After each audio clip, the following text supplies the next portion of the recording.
400毫升温水，倒入3颗酵母，化开。温水大家可以换成温牛奶。今天我们分享一道非常好吃的面食，这样就可以啦。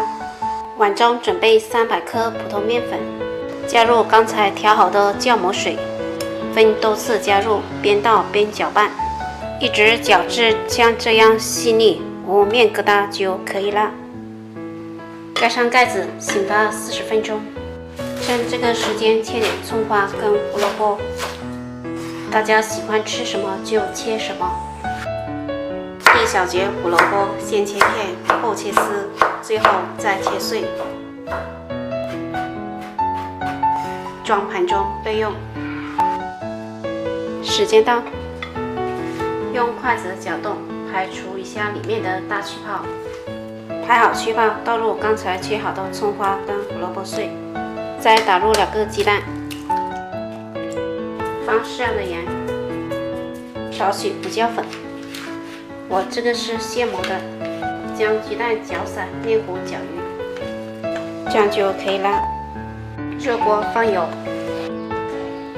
当筷子放下去冒泡，将不锈钢勺子放在油锅中预热1分钟。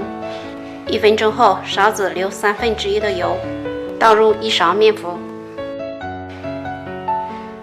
待表面定型，将面泡慢慢脱离勺子，然后翻个面。这个时候火候不要太大，以免外焦里面不熟。边炸边将其他面糊按同样的方法制作，像这样炸至表面金黄，里面熟透就可以出锅了。我们的油炸面泡就做好了，闻起来非常的香。